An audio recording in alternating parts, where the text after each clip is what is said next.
but I think we can get started. Did you receive my presentation, Yasmin? Sorry? Did I receive your presentation? Okay, give me a sec. I did. All right, good news. Downloading now. Because I officially do not have Zoom on my computer, so I will have to stay with the iPad. No worries, we'll manage. Let me just save this, and then we're ready to go. Okay, then I'll say we start. Welcome everybody to our Knowledge Spot webinar today on the topic of understanding HTA or Health Technology Assessment.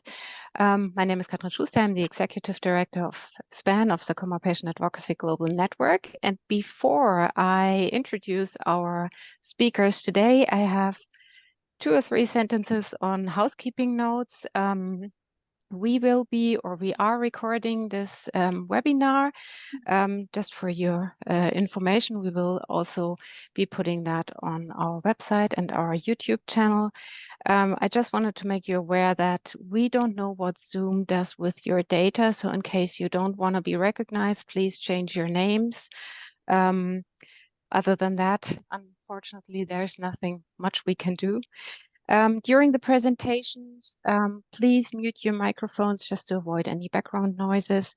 And we will have a Q&A session at the end. And we will start off with our first speaker. And then we'll hand over to 2 of our patient advocates who will be sharing their experience with HTA in their countries. And then we'll go back to Karen with another topic, but I'll leave that to you, Karen. So I'm very, very happy to introduce our speakers today. So Karen Facey used to be an independent consultant on health policy, HTA, and patient involvement for, I think, around about 20 years, and has now, or a couple of months ago, joined the organization called FIPRA, a senior advisor on health technology assessment. She has extensive experience and expertise in health policy, HTA, and also patient involvement. She has worked as senior statistician in the pharmaceutical sector and medicines regulation, and is the founding chief executive of the first national HTA agency in Scotland. She also served as non-executive director on Scottish health boards for over a decade, and then has chaired the Scottish Government Committee to develop the national resource allocations for the NHS. She is also visiting senior research fellow at the University of Edinburgh, and has led research there on appraisal of rare disease treatments, which again is very interesting to us as well. Welcome, Karen. I apologize for that long bio. I should have written something much shorter. And the key thing, of course, is I've written a book on patient involvement in HTA, and I'm just updating for the 2nd edition. So more about that later. It's my absolute pleasure to be with you. I kind of first engaged with Mishi, I think about 15 years ago, maybe. I can't even remember when it was. So it's lovely to connect back with the SPAGN community. And we'll go on to the next slide. And just to outline that what I'm going to be talking to you about today is health technology assessment, or HTA. I'll focus a bit in on cost effectiveness, but I want to focus mainly on how patients can be involved in health technology assessment and look at some specific methods. We'll have the interventions from your participants who've been involved, and then I'll come back and talk about the future in the European Union and the way HTA is changing. So if we go on to the next slide, I think that many of you are aware of the regulatory process for medicines, whereby we look at quality, safety, and efficacy, so we balance the risk-benefit. And we get one decision for the European Union that comes from the European Medicines Agency for the kind of treatments that will be coming through for sarcomas. In the UK, of course, we're now separate, and we have our own regulatory agency, and that counts for any country outside the EU.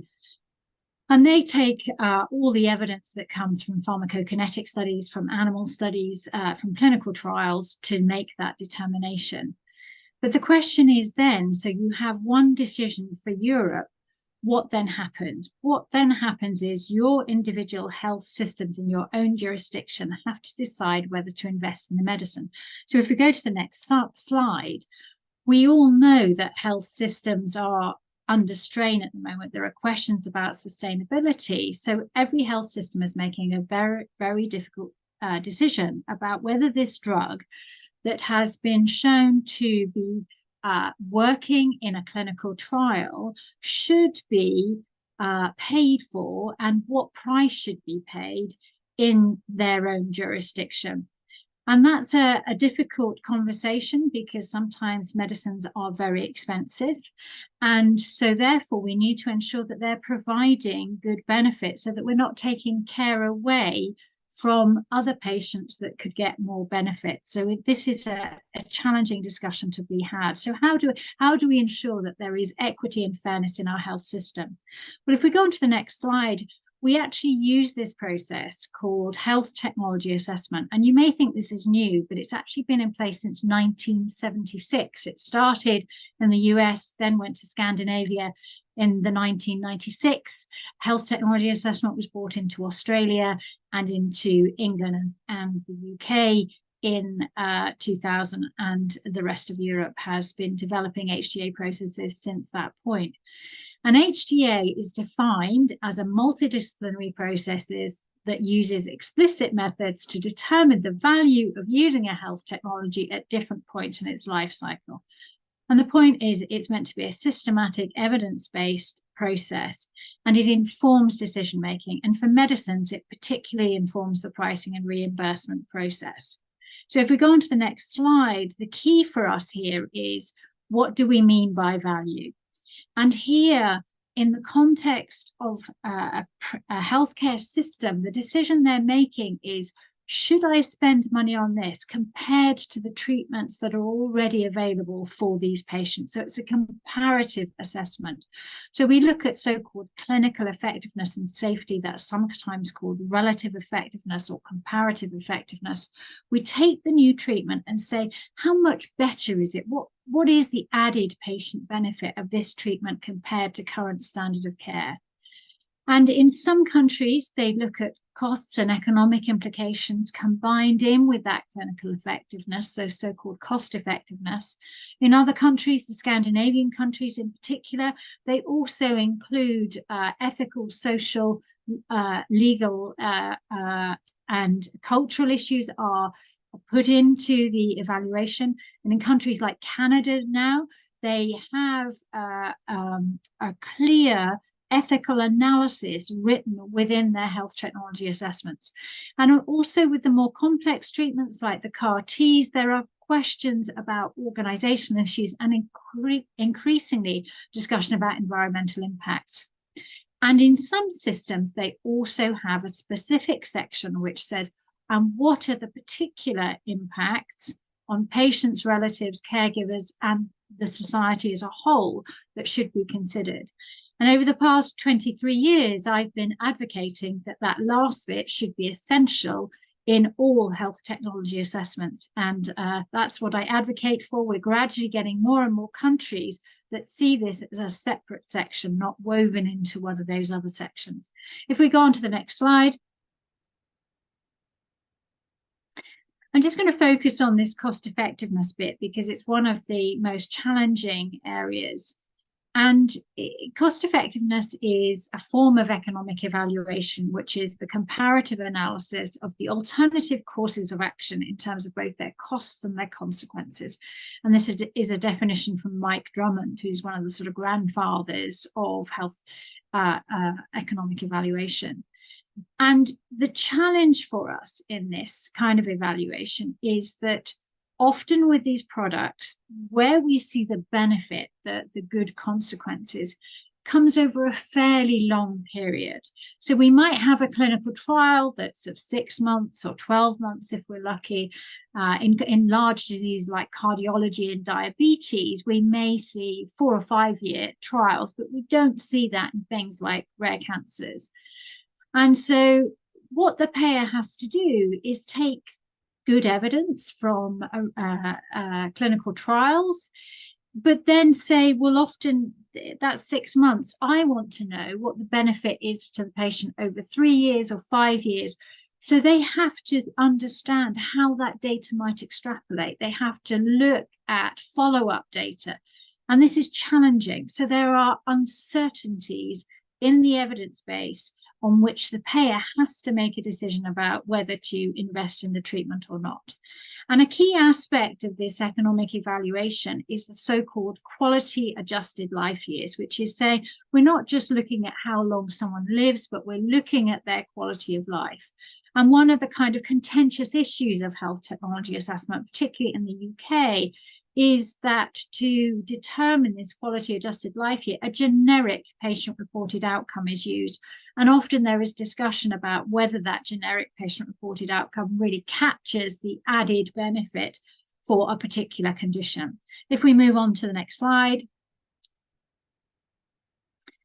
The issues that arise in economic evaluation are, as I've indicated, that there can be lots of uncertainties about how a patient might progress over the longer term with this new treatment compared to what would happen with the current standard of care. And there's a question about, how much, what should we pay?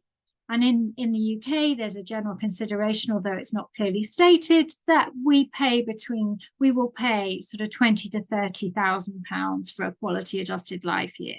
In some countries like Poland, it's written in law that the cost effectiveness must be below 3 times GDP per capita, which is quite a low amount. But what most people recognize is this isn't just a kind of mathematical calculation. There is judgment involved in here. So if this is, for example, a severe condition where there's high unmet need, where it might be end of life and it's a rare condition, all of those things might mean you are more flexible in your decision making.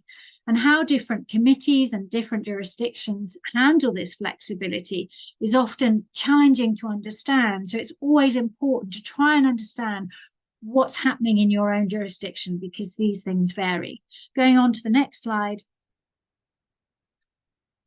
So if we look at this sort of HTA, what we see happening is that we've got a wide range of evidence that comes in from a manufacturer. There may be an economic model associated with that or not. And then if we click again, what we see is that there are key questions that come up that are, what are the benefits for patients? We may have some benefits in terms of clinical outcomes or measures that we don't fully understand. What is it making to the difference in the lives of patients? What are the long-term effects? How will this treatment fit in the pathway? And that's a particular issue for cancer. So when do we give this treatment? Where does it feature in the pathway is key. And who will benefit most?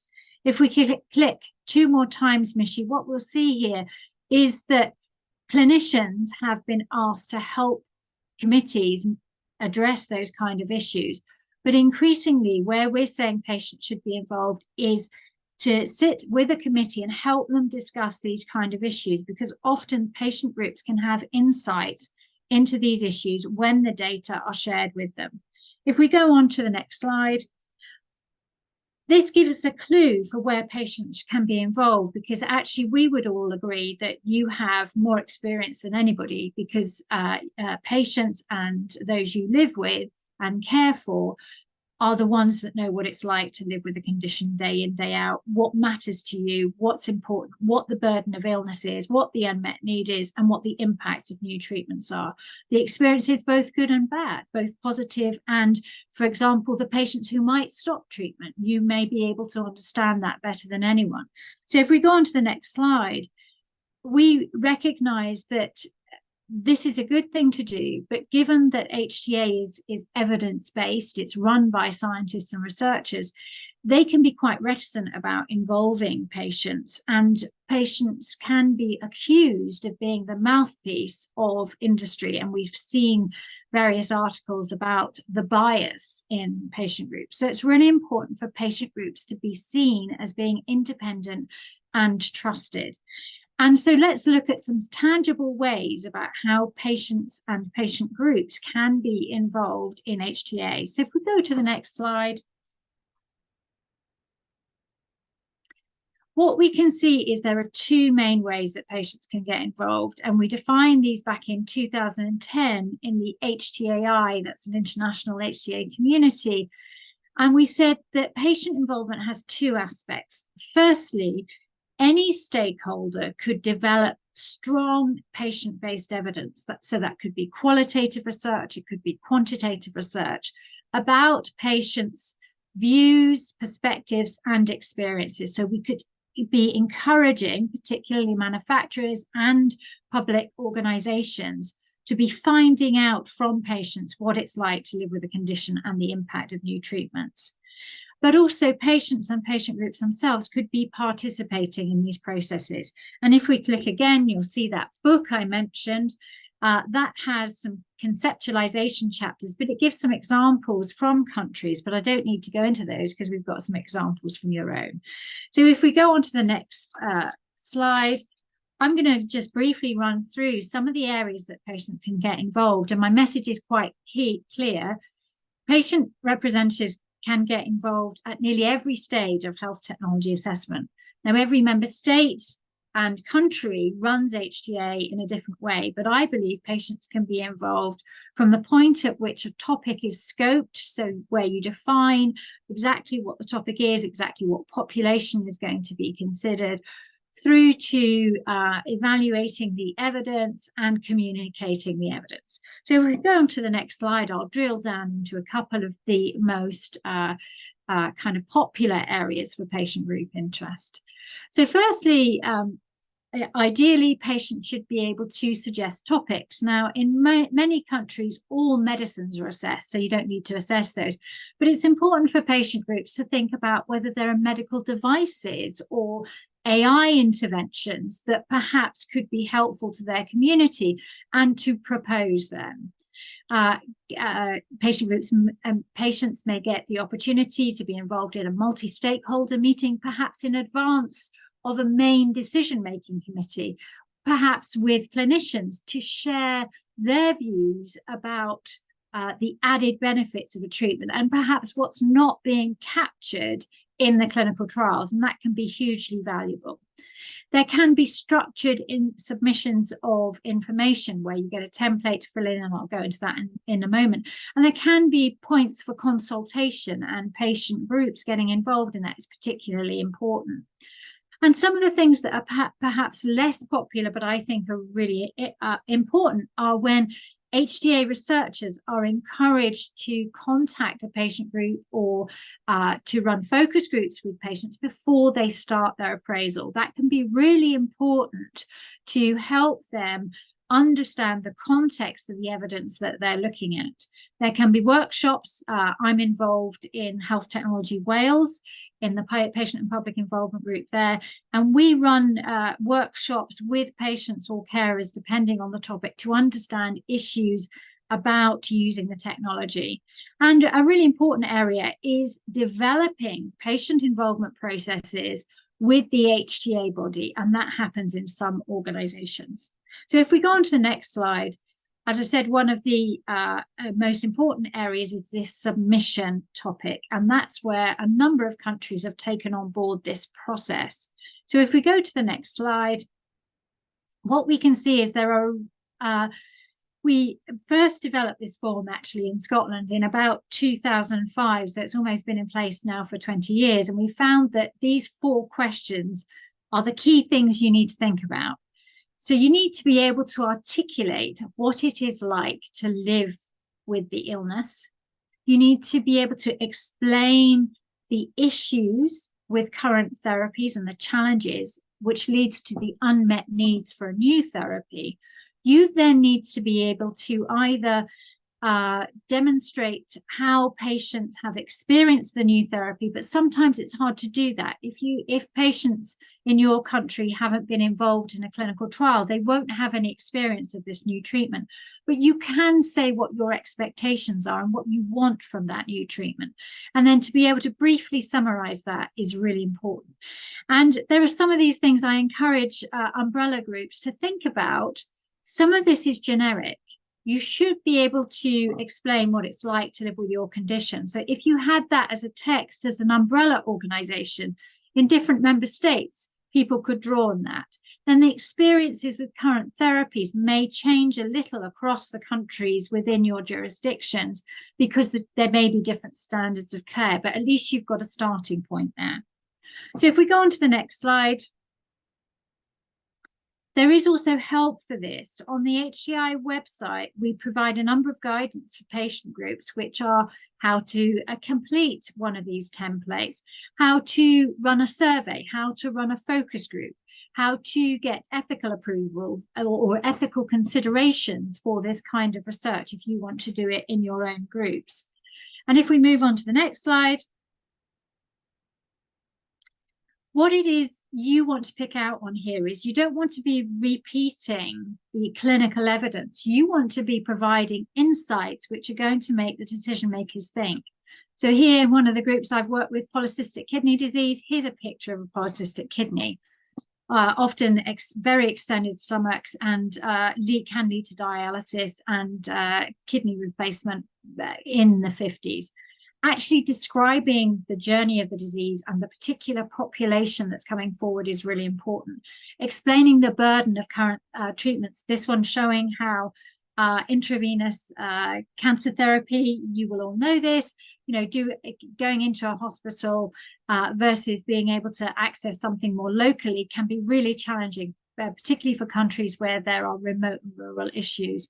Identifying outcomes that matter and impact of outcomes. The impact of outcomes is actually, it may have even come from SPAGN. I can remember it was a discussion about the impact of diarrhea with current chemotherapy. And, we were just saying, oh, yes, it's class 2 or class 3 or something, without people thinking that the diarrhea was so bad on the current treatment that patients didn't want to leave the house. Actually, that's what you need to be describing. You need to be putting that human face on what the numbers mean. And the other one there is it's a prostate cancer adverse side effect about a foot problem, and just explaining that it was so bad that the patient couldn't walk. That's what we mean by impact. If we go on to the next slide. So what we can see here is that I think patient groups can have a real influence on this kind of health technology assessment to help interpret the evidence and resolve the uncertainties that decision makers have. But there needs to be credibility, legitimacy, and the power to be able to influence that. And if we go on to the next slide, I think patient involvement has great benefits, but if we click again, there are major burdens, particularly for you as small patient groups. And so we're always trying to think, how do we think smarter? And I've given you a couple of examples earlier on about how you may be able to collaborate together, but certainly sharing your patient group submissions could be one thing you do. And I know you're going to hear from your UK colleague in a minute. So perhaps we can all think about that, about how we maximize the benefits of patient involvement and minimize the burden. So going on to the next slide, I just want to say that this is really important. And one of the papers we published with NICE in England and CADAP in Canada showed tangible examples of where patient involvement has made a difference by identifying the outcomes that matter to patients, by addressing gaps in clinical evidence, cystic fibrosis providing their registry, for example, providing much more long-term data and natural history data. And also patients can have an important role in calling out where a clinical trial practice is so different from what happens in your own healthcare jurisdiction that you need to be careful about how you review the results or review them differently. And also patients, if you can get an understanding of the economic model, but just trying to ensure that the way the disease is modeled, the different states of the disease, is really important, because you can call out sometimes when an economic model is just so unrealistic, it shouldn't be used for decision making. And also these are difficult decisions that payers have to make. And you can play a key role in being a sort of honest broker of that discussion and encouraging all sides to come together to make sure that there is patient access for cost-effective treatments. And I'm going to end that part here so that you can hear from our colleagues, and I'll come back to the rest of Europe later. Thank you very much. Thanks so much, Karen. this is a really complex topic. Do we have any pressing questions, or should we move on to the examples? Please, if you want, please also feel free to type your question in the chat or save it for later. Then I'd like to introduce you to Estelle Lecomte-Asner from France. Estelle is president of the French Patient Advocacy Group for Sarcomas, InfoSarcom, and also co-founder and currently honorary president of SPAGN. So welcome, Estelle. And I'm trying to share your presentation. Give me a sec.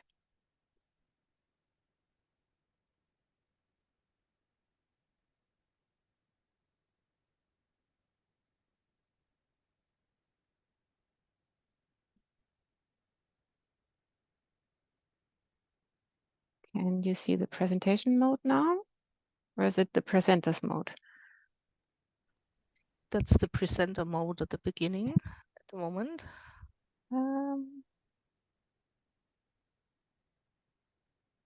Now? Yes, perfect. Good. Okay, Estelle, the floor is yours. You're on Estelle, mute. you have to unmute yourself. Okay. Hello, everyone. Thank you very much for this invitation. So I'm going to talk about HTA assessment in France, which I must admit is not my main topic, let's say, but that was quite interesting to make some research about this. So let's move to the first slide. So in France, once the drug gets the market authorization, either from the EMA or from the French Agency for the Safety of Medicine and Health Products, ANSM, the scientific and medical assessment of medicinal products for reimbursement purpose is performed by an independent scientific committee, which is the Transparency Committee of the French National Authority for Health, which is known as the Autorité de Santé, or HAS. So its recommendations are based on scientific data, and depending on the nature of the medical product, whether it applies to be considered as an innovative treatment or not, this committee will deliver opinions regarding the clinical benefit for the products that are not eligible to be considered as innovative, thus analyzing whether this product is clinically relevant in view of reimbursement, or will deliver an opinion regarding the clinical added value, which is called CAV, for products eligible to innovation or presenting a significant impact for the expenses of the health insurance, thus analyzing whether this product represents an improvement compared to the existing therapies. And in case these innovative products receive a positive evaluation from this commission, they will then be evaluating from the medical economic perspective in order to know whether they could have a significant impact on the budget of the health system compared to the existing therapies. Let's move to slide 2, please. So the Committee of Transparency gathers 28 applied members composed of medical experts, general practitioners, pharmacists, methodologists, epidemiologists, and 2 patient representatives. They all have a voting right and sit in the committee for 3 years that can be renewed. The Committee of Transparency delivers recommendations on the first registration of the medicinal products on the list of reimbursable drugs, on the renewal of the registration, on the new evaluation of already registered products, or on the maintenance of the condition of the registration. Let's move to the next slide, please. So before going further in my presentation, it is also important to stress that in France, the assessment is made indication by indication and drug by drug, and not by molecule. And this is why sometimes a product can be available in a specific indication, whereas it will not be the case in another disease. Generics are normally excluded from this evaluation process, except if the pharma company is asking for it. And then the scientific and medical assessment is based on the analysis of all the clinical data that are available at a given time for the medicinal product in question and in the indication assessed. It means, of course, that any assessment made by the Committee of Transparency is temporary and is liable to evolve on the basis of the new data regarding the efficacy and or the safety of the medicinal products. I can move to the next slide. So what does evaluation of clinical benefit consist in? Evaluation of clinical benefit is performed in accordance of the Article R163(3) of the Social Security Code. And the assessment of the clinical benefit from the Transparency Committee should describe the therapeutic strategy for the disease concerned and specify the place of the medical product in this strategy. For instance, depending on the clinical data that are available, the place of the medicinal product may be ranked or put into perspective compared to other available drugs. It should also describe the potential benefit provided by the products, especially in terms of public health, compared to other alternatives. For instance, if it significantly improves the health or address a public need or reduce the consumption of resources. Next slide, please. So there are actually 4 different levels of clinical benefits, from substantial to insufficient. And the level of this clinical benefit that will be obtained by the product will then determine the rate of mandatory reimbursement by the Social Security system. The clinical benefit is assessed on the basis of 5 factors. The first one is the efficacy and adverse events of the medical product, its place in the therapeutic strategy compared to the other available drugs, the seriousness of the disease targeted by the product, its preventive, curative, or symptomatic nature, and its public health benefits. For instance, prevalence of the population, its impact in terms of morbidity and or mortality compared to other therapies, and the impact on the organization of care or on the care of the patient pathway. So in general, medicinal products in a non-serious disease is not eligible for public health benefits. Next slide, please. As I previously said, the level of clinical benefit will condition the rate of the reimbursement by the Social Security. The best level it's reached, the more the product will be reimbursed. Next slide. Clinical added values, or CAV, are assessed in accordance of the Article R163(18) of the French Social Security Code. It consists in an assessment of the therapeutic or diagnosis progress provided by the product, notably in terms of safety and efficacy compared with the existing alternatives. It measures the medical added value of the medicine compared with existing therapies. And like for the clinical benefit, this assessment is of course a snapshot at a given point and may evolve in time. Next slide, please. So before going further, it is also important to remind what innovation means, as simply being new or addressing need cannot be enough to pretend to be an innovation. A new medical product may be considered as an innovation only if it saves or change the lives of the patients with serious disease who are facing an inadequately met medical need.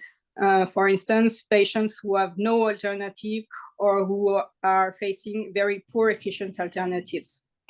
So therefore, the Transparency Commission will pay particular attention in elements like the novelty of the mechanism of action of the drug, the existence of the unmet need, and with the response to the medical needs. For instance, if it has an additional efficacy that is clinically relevant for patients, like overall survival or quality of life in oncology, for instance, which are considered as strong criteria for innovation. Next slide, please. So the Transparency Commission can allocate 5 different levels of CAF, from major to no improvement, that will later influence the negotiation of the prices. Level 1 is the highest one, is the major evaluation. So it shows new mechanism of actions with a high level of evidence of its superiority compared to existing therapies, combined with effect on mortality and morbidity, and compared to a clinically relevant comparator, in a context of an inadequately met need. Level 2 and 3 is a situation where the product demonstrated superiority combined with efficacy in terms of mortality and morbidity. Level 4 is a progress that is small compared to existing therapies. Sometimes it reflects, it's a reflex of a non-optimal demonstration in view of the medical context. And then the last one is CAV level 5, which shows no improvement, and the Transparency Committee considers there is absolutely no therapeutic progress. So given the importance of CAV level in the process of prices negotiation, the TC will particularly pay attention to the quality of the demonstration that assumes that a comparison is available, that a clinically relevant comparator has been identified, which is a very important point, and that the available clinical data enables the assessment of the medicinal product compared to this comparator. The committee also considers that the primary outcome measure, if a study must be relevant, must be a relevant endpoint wherever it's possible to collect one. If a relevant endpoint is not used in the trial, it must be justified. For example, in oncology, progression-free survival can be accepted in contexts where overall survival cannot be documented. The additional effect size in terms of efficacy, safety, and quality of life compared to the relevant comparator is also very important. The clinical relevance is actually assessed on case-by-case basis, depending on the medical context, and then the medical need is one of the elements taken into account in the assessment by the Committee of Transparency. Next slide, please. So double-blind randomized control studies remain the prerequisite and essential reference for the assessment by the Commission of Transparency, and only randomized and double-blind studies can guarantee the similarity of the groups compared throughout the study and make it possible to attribute the difference observed to the medicinal product studied in the treatment regimen. So double blinding also avoid the assessment of bias. Next slide. So direct comparison is key in the assessment of a medical product in France. Indeed, the absence of direct comparison with a comparator might lead to a poor CAV and must be justified. In some situations, the Committee of Transparency can, however, accept it. But in the absence of direct comparison, indirect comparison conducted on the basis of a validated methodology can also be taken into account by the committee. It is, however, important to note that the absence of any comparison that would have been feasible may lead to CAV level 5 and therefore represent a loss of opportunity for the patient population that would be concerned by this medicinal product. Slide. Next slide, please. So what happens then for the medical products that receive CAV 1, 2, and 3? Once the CAV is allocated, the product will then be assessed by the Economic and Public Health Assessment Committee. It will deliver recommendations based on medical economic data, tackling the question of the financial impact on health system compared to existing therapies. In case this committee decides the product is efficient and relevant, the Economic Committee for Health will then discuss the price with the pharma company on the basis of the decision of the Committee of Transparency. Next, please. So this long and quite complex process naturally leads us to the question of time delay, which remains incredibly long in France, with an average of 497 days for access to treatment. Sorry. For access to market, sorry, for the period of 2017 to 2020, compared to the 180 days recommended by the European Union in 2001. But actually, these 180 days only include the time of assessment. But indeed, this time delay in France include the time of assessment, the price negotiation, and the publication on the official journal. So this ranks France at the 18th position, which is far behind our friends from Germany, England, and Italy. Regarding the new treatment availabilities, France is at the 8th position. France is behind its three main comparators, which are, again, Germany, UK, and Italy. As during this period, only 66% of the new products were accessible to French patients versus 92% in Germany and 79% in Italy. So sometimes people envy our social security system, but the fact is that we could do much better in terms of access to new therapies. Next, please. So in July, the old process of temporary use was replaced by a simpler process, which consists in a simple request for the company instead of a long list of derogations, requests that used to make this process very complex for the patients who could not wait to receive their treatment. So this simplification led to an acceleration of access to treatment for this patient with serious disease whose treatment cannot be delayed. The early access is delivered for 1 year and can be renewed. Partial access means that early access is only accepted for a part of the indication and not for the whole part. So more than half of the requests have received a positive evaluation, which is in fact a positive point. Okay, next slide.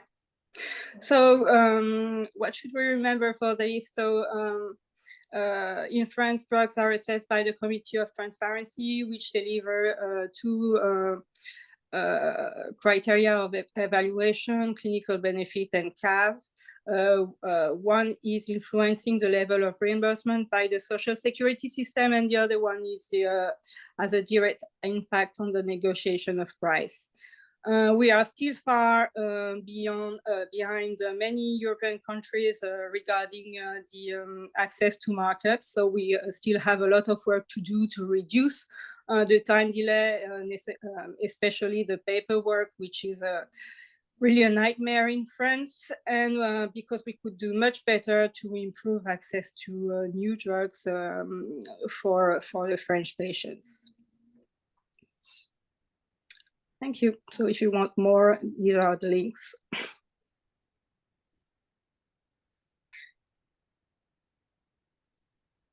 Estelle, thank you very much for this overview of what is happening in France. Again, are there any pressing questions right now? Otherwise, I would move on to the UK again, and I'm very happy to introduce you to Jane Bressington, the founder of the PAUSE GIST initiative, the Pediatric Adolescent Wild-Type and Syndromic GIST, and former trustee of GIST Support UK. And we're looking forward to hearing your presentation, Jane. Thank you. I'm just trying to make it so I can see my screens. Can everyone see my screen now? Yes? Yeah. Thank you. Yeah, my name's Jane Bressington. I'm the mother of a young GIST cancer patient, and necessity forced me to get involved with health technology assessment. I'm not a clinician or had any medical training, but basically in 2010, I became a patient advocate because my daughter, who was 15 at the time, was diagnosed with a pediatric wild-type GIST cancer. And at that time, we were told there was no treatment, no cure, and no research. So as was standard, my daughter was given the first and second line treatments for GIST cancer. And the third line treatment at that time, a drug called regorafenib, was available by a system called the Cancer Drugs Fund, which had been set up to try and speed up patient access to cancer drugs. And basically what happened is 4 years after we sort of started on this nightmare journey, all of a sudden there was an announcement that the Cancer Drugs Fund had overspent and it's kind of got out of control, and 25 drugs had been identified as drugs that potentially were going to be removed from the Cancer Drugs Fund to try and keep the costs under control. And one of those 25 drugs was effectively the third-line treatment that my daughter was lined up to be going to have when disease progressed further. And that was the trigger for me to get involved with HTA. I was basically fighting for my daughter and all other GIST patients at that point who basically we're going to see when the second-line drug finished, nothing in the pathway for them at all. So that 3-year fight, as we had at the time, it made a big campaign. It took up most of our time, but after 3 years, thankfully, that drug was approved. So when I talk about HTA, I'm only talking from my own personal experience. I'm not sort of trained in this, so these are my experiences and observations. But in the UK, we're effectively 4 countries, England, Scotland, Wales and Northern Ireland. And for each of those different countries, there's a system for health technology assessment. So in England, which is the largest population and the largest geographical area, NICE, the National Institutes of Health and Care Excellence, are the ones responsible for health technology assessment. And as our previous speaker obviously very eloquently described, the practices are for all of these systems to balance best care and value for money as far as delivering treatments in the NHS are concerned. They do undertake rigorous assessment and do require complex evidence to be produced. And registered stakeholders are invited to submit evidence. So when my daughter was obviously in this situation, I was thinking, what can be done to actually put us in a position where somebody's speaking up for these patients. And I was fortunate to be connected with GIST Cancer UK and had access to the patient listserv, as it's called. So we rallied patients basically to help us gather the evidence we needed. And in amongst those patients, there were some patients who'd been on the trial for this drug. So we were able to gather information from people who had direct experience of using the drug. And effectively at that point, we applied to NICE to become stakeholders or to have my name on the list as a stakeholder who was interested in representing the patient interest. The actual process of doing this it seems really quite complicated and overwhelming to begin with, but once you've done a few, I suppose you get into the swing of things. So this Cancer Drugs Fund that I mentioned earlier, obviously it has modified through time. Basically, the Cancer Drugs Fund still exists, and its aim is to make promising cancer drugs available to cancer patients before NICE approve them for use within the NHS. So the Cancer Drugs Fund pays for cancer treatments while the data is being collected on their clinical effectiveness. And it does mean earlier access to treatments while extra evidence is gathered. And basically pharmaceutical companies that are willing to price their products responsibly can access a fast-track route to NHS funding for their most promising drugs. In terms of the other countries, Wales obviously will use NICE recommended treatments, but they also have their own system called the All Wales Medicines Strategy Group.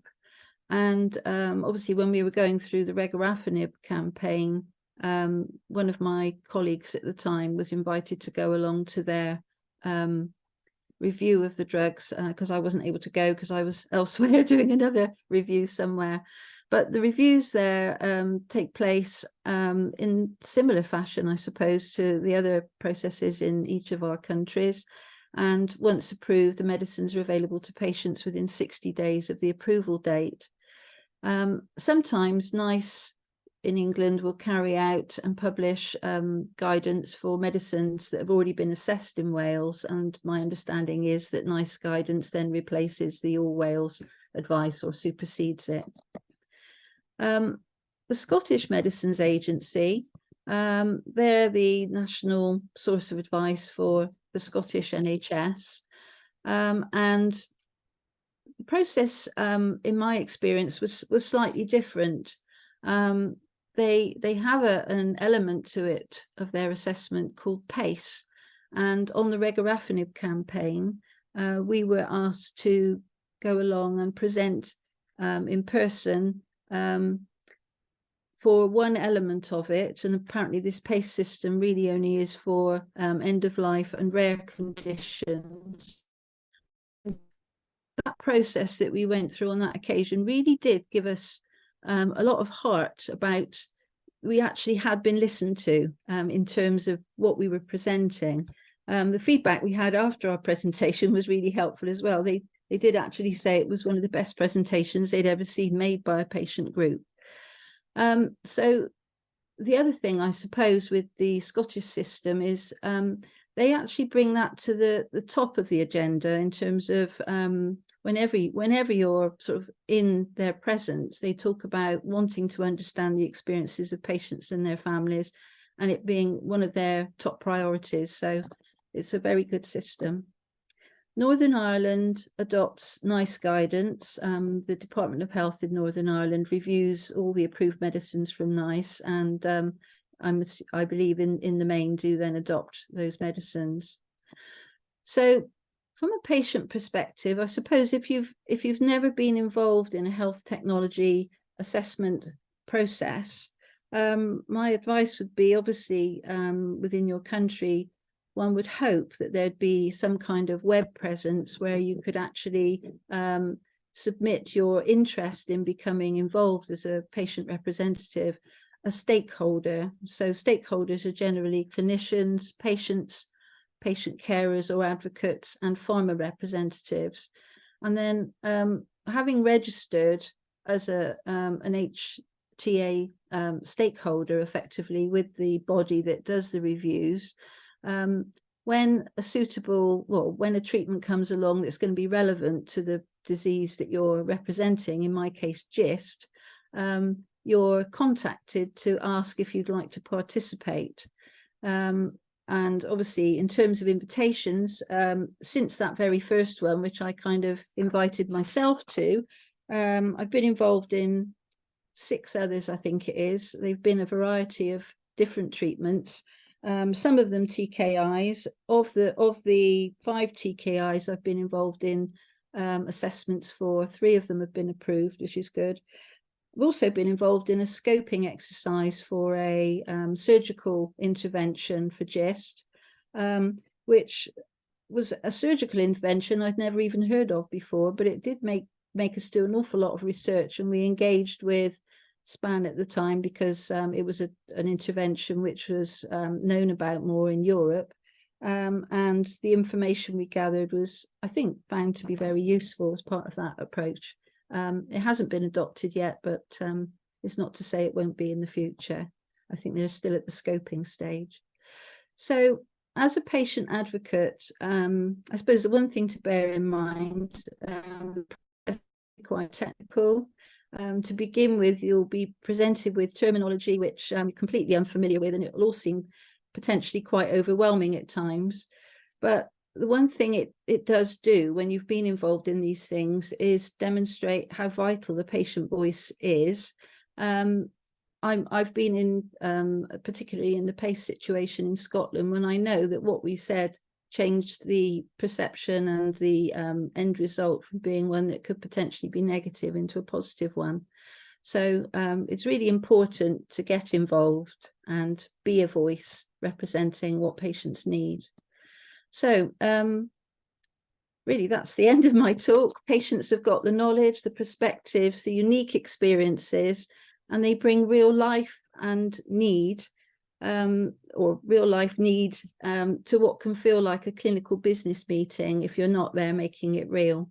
Thankfully, all of the HTA assessment processes in the UK do incorporate patient stakeholders. Thank you. Thanks so much. Jane, that is really impressive what you've done in the UK, and thank you for sharing that. I have one question in the chat. Maybe Jane, can you share what the surgical intervention was called? Or are you not at liberty to say so? No, I probably can. It's actually just trying to remember the name of it. It was one where it was an esophageal removal of a gist. So that was the surgery to actually remove gist through the esophagus rather than going in as an external surgery.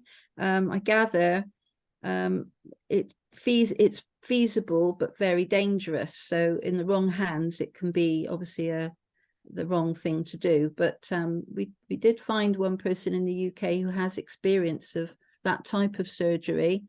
And obviously we worked with some of the surgeons from the Marsden, and it was Marcus Wartenberg, who was able to obviously help us with a lot of information that he'd gathered from Germany as well. So that was the one. Thank you, Jane. So I'll hand back to Karen to talk about EU harmonization, our last topic of the day, and then we start into question and answer session. Sorry. I'm aware that time is going on, so I'll go quickly. Mickey, could you go on a few slides? Sorry, these are hidden slides. I'm not quite sure why they're showing, so I apologize for that. They were just backup slides. So here we are. So you've heard eloquent presentations there, and weren't they great, from France? And I would say that there are patient group submissions into the French process as well, and you saw that there were patient representatives on the Transparency Committee, and that's actually quite new. We had to lobby to get that in place, and that's only been in place for about 6 or 7 years. And one of the important things to lobby for in your country, if you want to lobby for patient involvement, is to make sure that there's a dedicated patient involvement officer. As Jane indicated there, she got feedback from the SMC, and that's something we've worked hard on. They've got great staff there who are trying to work with patient groups to make sure that they're inputting the best information that can influence the decision makers. So you've heard what's happening in individual member states in the EU, but some things are going to change in January 2025. And that is because there is a new EU regulation that has been adopted called the Health Technology Assessment Regulation. And this is the result of over 20 years of voluntary cooperation among member states. I was involved in the first project, the European Commission on HTA, back in 2002, where member states have been talking about, do we really need to do all this separately, or are there things we can do together? But we know that health systems are member state processes. They are governed by member states. But are there elements that we can do so that we can avoid duplication? We're all reviewing the same data. Can't we pull that in some way? So the result is, if we just click again, that a regulation was finished in 2021 and will come into place in 2023. So just clicking again a couple of times, Mickey.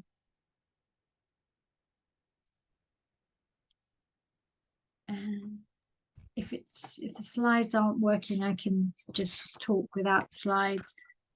I'm clicking several times, but okay, nothing happens. So okay, I'll talk because I'm just aware of time here. So the regulation came into place in 2021 and will be adopted in January 2025. So from January 2025, we will have a framework which says that all member states must cooperate on joint HTA. And the aim is to ensure high quality assessments across all member states, because currently the processes in the larger and more established countries work well, but in some of the newer accession states, they don't have the capacity to do this kind of complex evaluation. So the aim is that we cooperate on the evaluations across the EU. And the key is that a joint assessment will be done of the relative effectiveness. This won't consider the economic implications because they are member state specific. So there will be a so-called joint clinical assessment, and every member state will be expected to take that joint clinical assessment and bring it into their system. So you're looking at the French process. What will be happening in France now is that rather than the researchers in HAS undertaking the review, which is seen by the Transparency Committee, the Transparency Committee will have to take what's been done at the EU level and show how that's been used in their pricing and reimbursement decision making. And so this is quite a major change. And the joint work will involve these joint clinical assessments. It will also involve so-called joint scientific consultations. And patient experts are sometimes involved in these at the moment. And these are when companies can approach HTA bodies and regulators and say, we're about to organize our pivotal study. Can we come and talk to you about the design of that study? And increasingly, patients are getting involved in that early clinical development process. There will also be processes to identify important emerging technologies and potential for voluntary cooperation. But the two main things are this, really, the joint assessment and the potential for joint scientific consultation. So as I said, this comes into place in 2025, and it starts with the ATMPs, with the advanced therapeutic medicinal products, so the gene therapies and the cell therapies. From 2025, all of those will be subject to joint assessment within the European Union. And from 2028, all orphan medicinal products, so the products which come through for your condition, will be considered through this joint process. And the European Commission is responsible for providing secretariat to this, but every member state has nominated individuals who are involved. And there are 5 implementing acts coming through at the moment. And there is stakeholder network. And I hope that some of you may have heard of the stakeholder network. Like it says, it's a network and it's of European stakeholders. And I know that Cancer Patient Europe's led by Antonella Cardone is represented there. So I would suggest to you that if you want further information about that, you might want to contact Antonella. She's very involved in the shaping of how the regulation is implemented at the moment. And one of the key questions about this is, how will patients be involved? Because within the projects, the voluntary collaboration, the UNETA that you see here, they have gradually built up patient involvement. They've taken on board some of the good practices that have been seen in England and France. And they have, for example, allowed submissions. They've interviewed patients. They've had patients at meetings. But this is becoming more tricky when it's all 27 member states, because some member states do have concerns about involving patients and the bias and the industry influence there. So there has been a kind of a little fight, and I would say that there is less patient involvement proposed in the regulation than had been happening within the European Network for HTA. And so there is some fighting going on to ensure that the level of patient involvement is not lost. And people like Valentina Stramiello, really fighting the case hard here. European Patients Forum are involved in the stakeholder network. And so what's proposed at the moment is that an individual patient will be involved in these joint scientific consultations where scientific advice is given to members, and that they will be involved in the joint clinical assessments in some way. At the moment, patient groups are not allowed to be involved in these processes. It's only individual patients who have the disease, but who have some broader knowledge than their own perspective, which is a little bit challenging in some ways. They're trying to look at flexibilities, but they're quite strong on conflicts of interest. So they're saying quite clearly that any individual involved must not have a link to a patient organization that has more than 40% of its funding from industry. And this is something for all patient groups to think about. Patient groups will be involved at the stakeholder network level, and so therefore only be involved not at the individual assessment level, but more at the process and the policy level. So this is all debate that's still happening at the moment, and it may well be that this is a topic you want to come back to in a couple of years' time when this starts getting implemented, to see how this is developing. And I'll stop at that point, and my slides will give you some of that detail. Thank you very much, Karen. So I think I'll open the floor for questions and answers. We already have a question in the chat, but I think you've already answered this one. Or Pauline, do you want to comment on that? I think we're a small group, so please just speak up. Yeah, if you no, have I figured Karen probably had it in her presentation, and you did. You covered the exact question, which was, how is the patient involvement going to work? So that's kind of a concern. But I guess we'll have to go back and talk in our individual groups and see how do we overcome that. Is Antonella on this call? I'm relatively new to some of these forums, and I'm not familiar with Antonella, but you mentioned if you want more information, Yeah. contact Antonella. Who is Antonella? She is the chair of Cancer Patients Europe. So she's the cancer Brilliant umbrella group that's involved. And I you. guess I'm sure that Mickey probably has connections with her also. Yeah, no problem. I'll find her too as well. But yeah, if you have the details, that would be great. And the sarcoma group that I'm with in Ireland probably is involved with her, but I don't know. I may not know that. I'm just checking. And also, Pauline, for you, Eposi is doing a lot in this field. So Eposi is concerned, and I've certainly done a seminar for Eposi about this. But it is a real concern because it's like a backward step, because it's now including all 27 member states, and it's nowhere near as the level of involvement. And I've spoken to the officers who are in the HTA bodies, and they've had to fight to get this level of patient involvement, so they're incredibly supportive. But it's the Commission trying to balance getting all 27 member states on it. It's always a challenge, and it's such a shame, because if you compare this to EMA, to the European Medicines Agency, many of you will know that the European Medicines Agency has great patient involvement, and it actually developed after HTA. But why they should be so cautious about this, I don't know. I'm sure it's money is probably the motivation, because these treatments are often expensive, and that's what they're. And they probably then, like Jane, it was really encouraging that you felt so heard up in Scotland, and they probably are being literally clinically ruthless about it, not clinical in the medical sense, but just quite. Well, I think the strange thing is that the topics they've chosen are the most challenging. So doing the advanced therapies and the cancer first, so that's the most challenging area to do, really, and the orphans. And there is no choice here. Every advanced therapy and cancer therapy will have to go through this process in 2025. There is no other way of getting access into a member state. Yeah.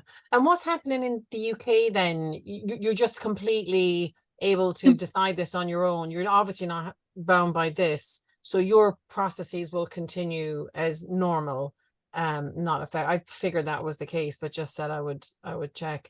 I had another question and it's gone, but I'll stop for a minute in case others want to ask questions. Do we have other questions? Now's your time. You have the expert here. If you want, I can share the slides again, Karen. I'm not sure why it didn't move on, but I just saw you had 4 more slides. So I see Jane raising a hand. So don't worry, Michie, I covered it all. So I would just say send them in PDF if they want to, but I'd love to hear what Jane's got to say. Sure. Well, it was a question I wrote down during Estelle's presentation, but maybe that's going to be answered. I didn't pick up on exactly when patients were involved in French reviews. At what stage? Actually, there are different ways to be involved in the work of the HES. They have public applications. I mean, when they need the patient input on the evaluation of a drug, we can register on a list, and you receive an email to share your opinion or your experience regarding the disease or the treatment in itself, if you have experienced side effects, etc. Or you can also be invited by the HES for a specific topic. For instance, I could be invited to discuss about sarcoma, of course, or GIST, or you can apply to sit at the committee. There are different ways to involve. Still, the main issue is the link with the industry. Because if you are a member of the organization which has links with the industry, it becomes more and more difficult to be part of this kind of committee. So you have to be experienced, but not too much. What's considered links to the industry? How is that defined? How do they define it? Funding. So the 40% you mentioned, Karen, Yes. the 40% funding. Is it similar in France, or is it even defined on a percentage of funding? Or Yes, I think you should not have more than 20% or something like this. Right. Of funding from the industry. Of course, you cannot make consultation for the pharma company, for instance. Right. So this is the main issue even for them, because sometimes they would like to invite me, but they realize it's not possible regarding the regulations. So this is a problem of how reaching the expertise. If you finally have Can I ask you a very probably very silly question, but like, if you are funded from the industry, who is funding your group? Like, what's the industry? I would have thought it was pharmaceutical or surgical or something. Is it? Well, who's funding you then? the donators, members. But that's not the industry, is it? Do they consider that? Like, what's the box they have around the industry? Yes, but the problem is that from the moment you get money from the industry, they consider that you may be influencing your decision, in your opinion. So do they even mean patients? Even if you're fundraising from patients? Yeah. That they considered that the industry? Yes, because of course I get more money from patients or donators, private donators, than from the industry. But the thing is also that the number of pharma companies involved in the field of distal sarcoma is quite low. So when they need consultation for the drugs that are focusing on sarcomas or GIST, you are necessarily dealing with these pharma companies, and that's the issue. You already have interaction with these companies, so that's the problem. Yeah. So sometimes you have to have an interview with the deontologist. Will finally decide if you can attend or not this meeting. Wow, that's tough. Once I've been excluded once from a meeting at the National Cancer Institute. It was a meeting about Glivec, I think. And the room was full of experts, but I was the only one to be excluded because they considered I could influence the decision. I said that was totally crazy because I was the only one not to prescribe. It's so annoying because they're often unfair. The amount of interests that clinicians have, so they do generally ask clinicians for their interests as well. But I get upset because academics have interests as well, because academics are often inputting to a committee, but they're also doing work for the pharma company, but that's never looked at. And it's, and we're always getting stuff in the UK press about, the bias of patient groups. And and I think that what is even more annoying is the fact that we are asked to find another patient who has no expertise, but he can just sit around the table and tick the box. So I'm totally crazy about really that. Insulting. Yes, this is insulting because they don't want you as an expert because of your presumed link with the pharma company, but they will accept as an expert someone who has no experience, who has no knowledge about the environment of the drug and the disease in itself. So that's really crazy. So I was quite happy to hear that they will have to take into account the work that will be done at the European level. Otherwise, things will never change. So you're saying you're happy that France has to take into account the work that's done at the European level. I know that the European level is inviting the other countries to take into account the evaluation, the European evaluation. Oh, I gotcha. I gotcha. Okay. So even though the patient involvement could be tricky at the European level, France or other countries might still benefit from. I got you. Yeah. Thanks, Estelle. I wasn't sure if I understood it. Thanks. And that's what nobody quite knows at the moment. So I was there talking about what happens to create the joint clinical assessment. It will then come into member states, and nobody is yet clear how that is going to be enacted. There's a lot of discussion, and every member state is setting up its own processes. So one of the things you can be advocating for is that you are involved in that next stage. When the joint clinical assessment is brought to the decision makers, you should still be saying, okay, you know, how can patients be involved at that point? Because you have an important element to bring in terms of the real life experience in your member state, because the joint clinical assessment has been purely looking at the evidence, and it's not going to make a recommendation. The joint clinical assessment will just say what it thinks about the evidence. So it will basically identify the gaps in the evidence, the weaknesses in the evidence. Does the HTA ever look at diagnostics? Is it only treatments? Does the work of the HTA involve any? Yeah. Lots of diagnostics. HTA committees. So this isn't in the European Union. In the European Union, it's covering medicines and high-risk medical devices, but many countries have systems for devices, diagnostics. In Ireland, talking about newborn screening. So a whole range of interventions can be considered as health technologies, and they may be. Diagnostics are often evaluated by a different committee, so not as much evidence expected with a diagnostic as compared to a treatment where you're going to have more risk, so therefore the kind of whole value question is different. And it's to get it. I think everybody knows this here, but it's getting in early, like especially with sarcoma. The earlier the better. So the earlier the screening and the more energy that's put into screening, then the treatment actually might not hopefully be so scary. Yeah.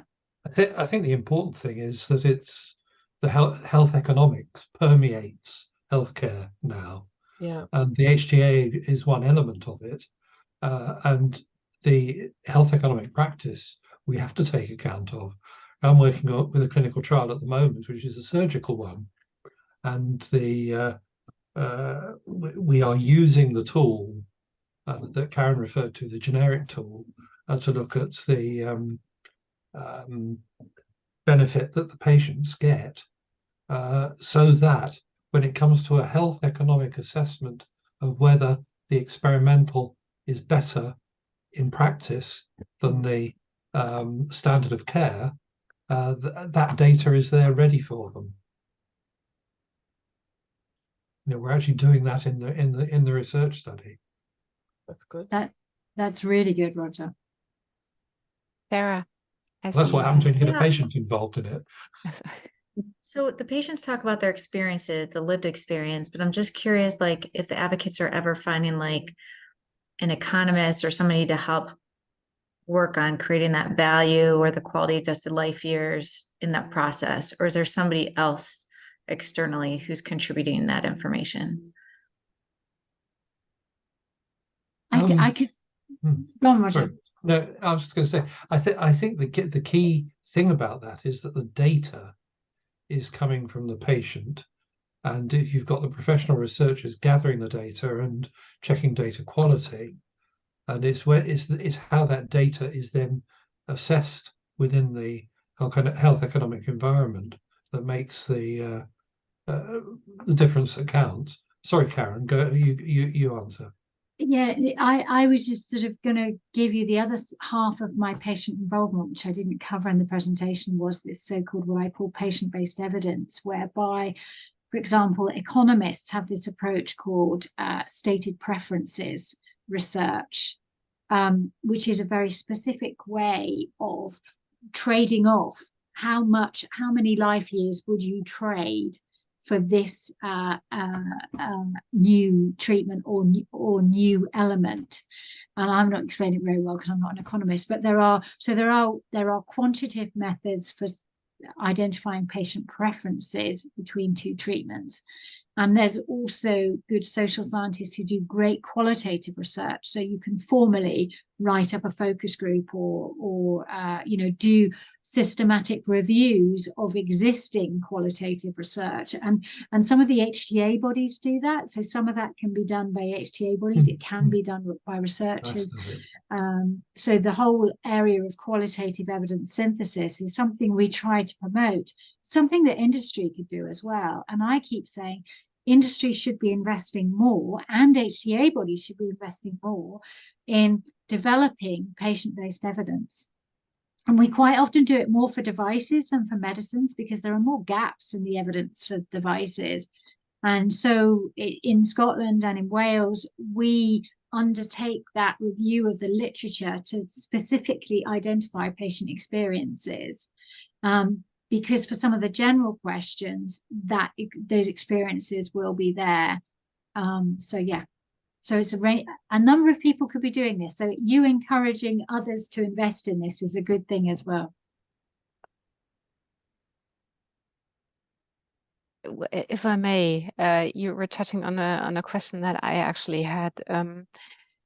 We're in the sarcoma space, we have a lot of small biotech companies, mainly from the US, who have compounds in the market.